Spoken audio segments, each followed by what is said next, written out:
제가 사진 한 장을 보여드리려고 하는데요. 이게 무엇인지 아시는 분들은 정말 교육부 교사로 오셔야 합니다. 애니메이션에 나오는 한 장면인데요. 많은 분들이 잘 알지 못할 것이라 생각합니다. 이 장면은 거인들과 싸우러 나가기 전에 심장을 바쳐라 라는 다짐의 한 장면으로 청소년의 학생들이 정말 열광하는 장면입니다. 이 캐릭터는 미취학 아이들이 정말 좋아하는 캐릭터인데요. 아시는 분들도 계실 테지만 모르시는 분들도 많으실 거라고 생각합니다. 이 시간 한번 옆 사람과 이렇게 인사해 보길 원하는데요. 교사 어렵네요. 혹시 방금 본 사진들에 대해 잘 아셨다면 교사로 지원해 주시고요. 모르셨다면 우리 선생님들 격려해 주시면 감사하겠습니다. 제가 방금 이렇게 성도님들께 잘 알지 못하는 사진을 가지고 말씀을 시작했는데요. 질문 하나 드리겠습니다. 이런 알지 못하는 사진을 가지고 와서 말씀을 전한다면 배려를 받는다고 느끼시겠습니까? 아니면 배려받지 못한다고 느끼시겠습니까? 아마 대부분 배려받지 못한다고 느끼실 것 같습니다. 그럼 연령대가 다양하지만 이 사진으로 말씀을 시작한다면 어떠신가요? 네, 제 결혼 사진입니다. 그래도 충일교회 전도사이니까 이 전보다는 마음이 열리고 무슨 말을 하고 싶어 하는지 들어보려 할 것입니다. 예수님께서는 알아듣지 못할 이야기로 다가오지 않으십니다. 상대방을 자신의 삶으로 끌어오며 알아서 맞추라고 하는 것이 아니라 직접 그 삶으로 들어가셔서 사랑을 전하셨습니다. 저도 오늘 성도님들의 삶 안으로 들어가는 말씀을 전하고 싶은데요. 처음이라 많이 긴장되고 떨리지만 하나님의 말씀을 은혜 가운데 나누는 시간 되시길 간절히 소원합니다. 예수님께서는 우리의 눈높이에 맞춰서 오시는 분이십니다. 눈높이에 맞춰 주셨다는 것은 그 나이에 맞게만 맞춰 주셨다는 것이 아니라 각 사람의 환경에까지 맞춰 주셨다는 것입니다. 어떤 식으로 맞추어 주셨냐 하면 누가복음 4장 16절의 말씀을 함께 읽어보겠습니다. 예수께서 그 자라나신 곳 나사렛에 이르사 안식일에 늘 하시던 대로 회당에 들어가사 성경을 읽으려고 서심해. 아멘. 예수님께서는 안식일에 늘 회당에 들어가셨습니다. 호랑이를 잡으려면 호랑이 굴에 들어가라. 호랑이 새끼를 잡으려면 호랑이 굴에 호랑이 새끼가 있는 곳으로 들어가야 잡을 수 있습니다. 예수님께서 안식일마다 늘 회당에 가신 이유가 무엇이었을까요? 안식일을 지키시려고 가셨을까요? 아닙니다. 호랑이 새끼를 잡으러 호랑이 굴로 가는 것처럼 유대인들에게 하나님의 말씀을 전하기 위해 그들이 모이는 곳으로 가신 것입니다. 예수께서 그 자라나신 곳 나사렛에 이르사 안식일에 늘 하시던 대로 회당에 들어가사 성경을 읽으려고 서심해. 회당에 들어가서 성경을 읽은 후에는 보통 그 읽은 성경에 대한 가르침을 베풀게 되는데 중요한 것은 유대인들에게 전하기 위해 그들이 있는 곳에 그들이 하는 방법으로 다가가셨던 것입니다. 잠시 영상을 한 개 보도록 하시겠습니다.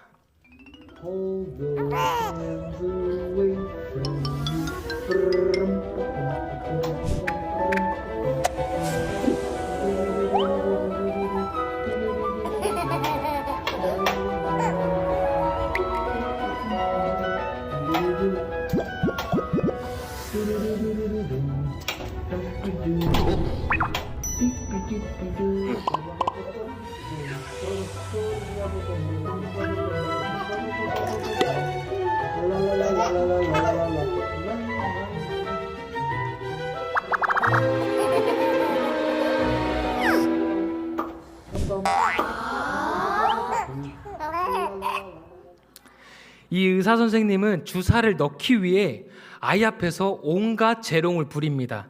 아이가 눈치채지 못하게, 거부감을 갖지 않게, 도망가지 않게 했다는 것입니다.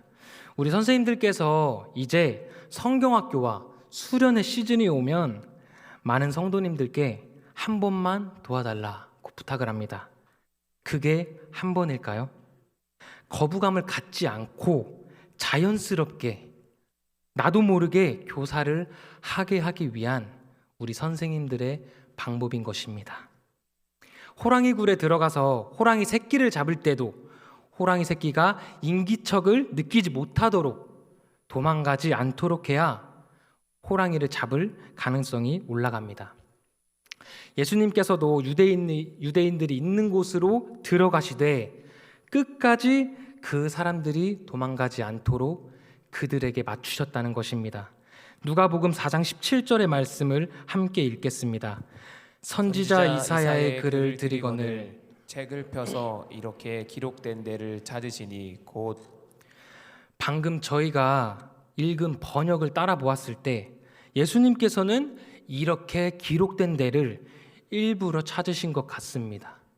그런데 찾으시니로 번역되어 있는 헬라어 휴렌의 원형 휴리스코는 의도적으로 찾는 것을 의미하지 않고 우연히 만나거나 자연스럽게 발견하게 되는 것을 의미하는 것입니다. 예수님께서 이사야 61장의 말씀을 일부러 손수 찾으신 것이 아니라 관례대로 미리 정해진 그날에 읽어야 할 그 본문을 받아 발견하고서 읽으신 것입니다. 예수님께서는 유대인들에게 복음을 전하기 위해 그들이 있는 곳으로 또 억지로가 아닌 자연스러움으로 거부감을 느끼지 않도록 그들의 질서를 존중하며 때를 기다리셨던 것입니다. 그리고 마침내 하나님께서 그 때를 허락하십니다. 발견하게 되신 본문이 바로 여호와의 종의 사명을 노래한 부분입니다. 주의 성령이 내게 임하셨으니 이는 가난한 자에게 복음을 전하게 하시려고 내게 기름을 부으시고 나를 보내사 포로된 자에게 자유를, 눈먼 자에게 다시 보게 함을 전파하며 눌린 자를 자유롭게 하고 주의 은혜를 전파하게 하려 하심이라 하였더라. 이 말씀을 읽으시곤 말씀의 해석을 통해 드디어 복음을 전하십니다. 누가복음 4장 21절의 말씀을 함께 읽겠습니다. 이에 예수께서 그들에게 말씀하시되 이 글이 오늘 너희 귀에 응하였느니라 하시니. 아멘. 예수님 자신이 바로 이 땅에 온 메시아라는 말씀을 선포하십니다. 우물가의 사마리아 여자에게도 같은 방식이셨습니다. 그 여자를 만나기 위해 그곳에 계셨고 그녀에게 맞는 자연스러운 대화를 이끌어내십니다. 그리고 그 여인이 메시아에 대해 말하는 그 타이밍에 이렇게 말씀하십니다. 여자가 이르되 메시아 곧 그리스도라 하는 이가 오실 줄을 내가 아노니 그가 오시면 모든 것을 우리에게 알려주시리이다. 예수께서 이르시되 내게 말하는 내가 그라 하시니라.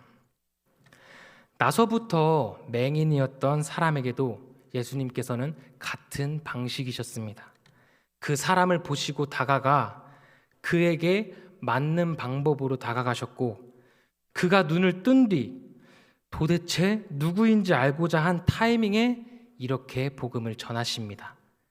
예수께서 이르시되 내가 그를 보았거니와 지금 너와 말하는 자가 그이니라. 그런데 예수님의 열심을 통해 복음을 들었지만 사람들의 반응은 이러합니다. 그들이 다 그를 증언하고 그 입으로 나오는 바 은혜로운 말을 놀랍게 여겨 이르되 이 사람이 요셉의 아들이 아니냐. 예수님의 말씀을 듣고 예수님에 대해 모든 사람이 증언하기 시작합니다. 증언하다라는 말의 원어의 원형이 신약 성경에 쓰인 곳을 보면 그 말은 칭찬하다, 긍정적인 의미로도 쓰이지만 정죄하다라는 부정적인 의미로도 쓰입니다. 예수님의 말씀을 듣고 예수님에 대해 증언할 때 예수님을 칭찬하기도 또 정죄하기도 했다는 것입니다. 어떤 말을 들을 때 온전히 받아들이는 사람이 있는 반면 아예 받아들이지 못하는 사람도 있을 것이고 또 받아들였지만 다시 받아들이지 못하는 사람도 있을 것인데 이 사람들이 바로 받아들였지만 다시 받아들이지 못하는 그러한 사람들이었습니다. 먼저 칭찬한 것을 볼 때에는 예수님의 은혜로운 말을 놀랍게 여깁니다. 그 표현을 공동 번역본으로 봤을 때에는 예수님의 그 말씀에 탐복하였다, 매우 감탄하여 마음으로 따르기까지 했다고 합니다. 그런데 결국 어떤 것으로 부정적인 증언을 하고 있나요? 그들이 다 그를 증언하고 그 입으로 나오는 바 은혜로운 말을 놀랍게 여겨 이르되 이 사람이 요셉의 아들이 아니냐. 예수님이 평범한 목수의 아들, 요셉의 아들이라는 그 지식으로 인해 감탄하여 마음으로 따르기까지 했던 그 은혜가 얼마 가지 않아 배척하는 태도로 돌변했다는 것입니다. 나에게 맞춰 오셨음에도 불구하고 또 그 복음을 듣고 따랐음에도 불구하고 다시 거부했다는 것입니다. 왜냐하면 인정이 안 되었기 때문입니다. 인정하기 어렵다는 것을 예수님께서도 알고 계셨고 그래서 이렇게까지 말씀하십니다. 또 이르시되 내가 진실로 너희에게 이르노니 선지자가 고향에서는 환영을 받는 자가 없느니라. 진실로라고 번역된 헬라 원어 아멘은 상당히 어떤 말이나 행동에 대한 진실성을 엄숙하게 결단하고 표현할 때 쓰입니다. 그래서 진실로 선지자가 고향에서 환영을 받지 못한다는 것은 정말 말 그대로 선지자가 고향에서 환영받지 못하는 것이 당연하다는 것입니다. 고향 사람들에게 그 선지자는 본인과 같이 자라온 사람인데 선지자라는 것이 인정이 되지 않기 때문이죠. 그만큼 우리의 그 인정하지 못함은 받은 은혜대로 살아가게끔 하는데 어렵게 한다는 것입니다. 공부가 우리를 구원해 주시는 것이 아니라 예수님을 믿는 것이 우리를 구원해 준다는 것에 은혜를 받은 우리가 다시 아이들에게 먼저 공부를 이야기하는 이유는 무엇일까요? 우리 아이가 공부 못한다는 이야기를 듣는 것은 인정할 수 없기 때문 아닐까요? 나를 용서하시는 예수님에 대한 말씀의 은혜를 받지만 나를 때린 사람을 용서하는 하나님이라면 인정할 수가 없는 거죠. 그런데 하나님을 인정한 사람, 내 자존심을 내려놓은 사람들이 있습니다. 바로 오늘 읽었던 말씀에서 엘리야에게 음식을 대접한 과부 그리고 엘리사를 통해 낳은 나아만 장군입니다. 과부는 자신이 오늘 이 음식을 주면 배고픔으로 인해 죽을 것을 당연히 알고 있었지만 하나님의 사람을 인정합니다. 그리고 엘리야에게 음식을 대접하였고 나아만 장군은 나병을 치유받기 위해 그 더러운 물 속에 들어가는 것이 하나님께서 일하시는 방식이라는 게 믿겨지지 않고 자존심이 상하지만 인정하고 그 물 속에 들어갑니다. 하나님 말씀에 인정하고 따를 때 구원의 은혜가 우리에게 임할 것입니다. 인정하지 못함은 결국 예수님을 내쫓는 행위로까지 이어지게 됩니다. 누가복음 4장 29절의 말씀을 함께 읽겠습니다. 일어나 동네 밖으로 쫓아내어 그 동네가 건설된 산 낭떠러지까지 끌고 가서 밀쳐 떨어뜨리고자 하되. 아멘. 제가 들었던 이야기입니다. 한 청년이 길을 가다가 만난 사람을 통해서 성경 공부를 시작했다고 합니다. 보통 길을 가다 만나서 성경 공부를 하면 거기는 어떤 단체일까요? 네, 신천지입니다. 그런데 이 청년은 사람 만나는 것을 좋아하고 또 말하는 것을 좋아하고 재밌어서 거기가 어디였든 우선 갔던 것이었습니다. 그 청년이 그 단체에 3번 정도 갔는데 그 뒤로는 본인을 부르지 않았다고 합니다. 왜일까요? 바로 그 청년이 말이 너무 많았기 때문이었습니다.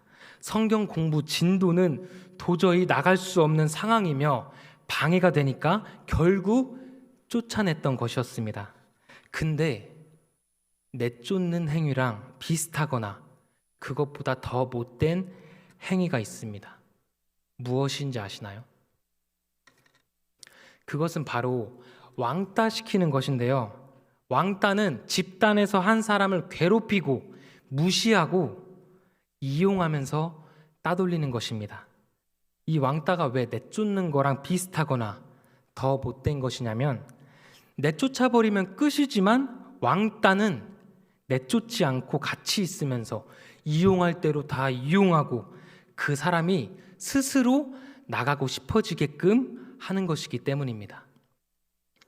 저희가 그런 심한 행위를 예수님께 하고 있다는 것입니다. 이 고향 사람들처럼 예수님을 내쫓진 않지만 왕따를 시키고 있다는 것입니다. 어떻게 왕따시키고 있나요? 예수님께서 우리와 함께 계시지만 같이 이야기하지는 않습니다. 예수님께서 원하시는 거 가져다 주실 때는 와 주님 감사합니다 하다가도 나의 기도를 들어주시지 않는다면 다시 얘기하지 않는 것이 우리의 모습입니다. 이런 우리의 모습은 예수님을 직접적으로 내쫓진 않지만 우리가 원하는 것을 가지고 계시지 않는 이상 우리에게 다가오지 말라는 모습인 것입니다. 그런데 그렇게 왕따를 시키고 내쫓는 사람들이 누구인가요? 바로 어른된 우리들의 모습이며 이런 모습들을 아이들이 보고 있다는 것입니다.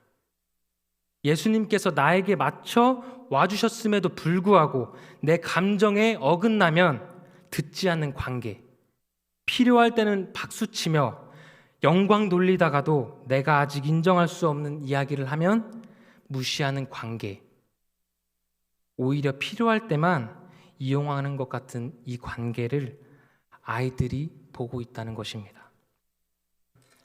하나님의 모든 말씀 앞에 똑같이 인정하며 나아가지 않고 골라듣는 우리의 모습을 보는 아이들은 예수님을 어떤 분으로 여기며 어떻게 대하게 될까요? 하지만 다행인 것은 예수님께서 그저 지나가셨다는 것입니다. 예수께서 그들 가운데로 지나서 가시니라. 예수님은 자기를 죽이려 했던 그 사람들을 향해 반격을 가하실 수 있는 분이십니다.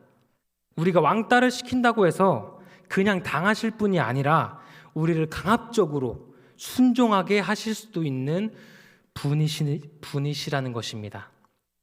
예수님께서는 언제든지 싸워 이기실 수 있으심에도 불구하고 그저 지나가셨다는 것입니다.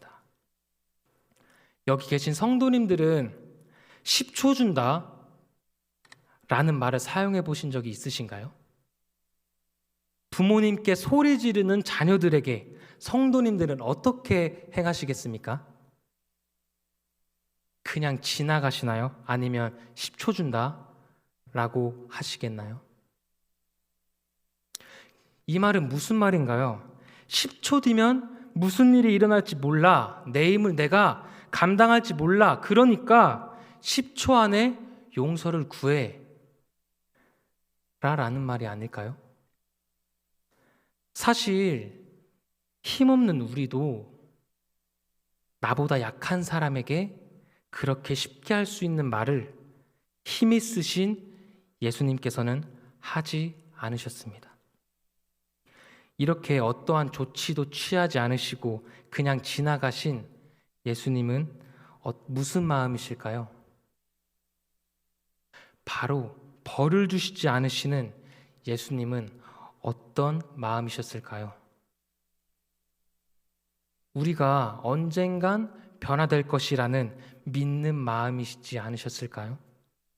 왜냐하면 예수님께서는 자신을 배척한 고향 사람들을 위해서도 십자가에 달려 돌아가셨기 때문입니다. 성도님들, 기한 없이 믿어주시는 예수님을 인정하시겠습니까?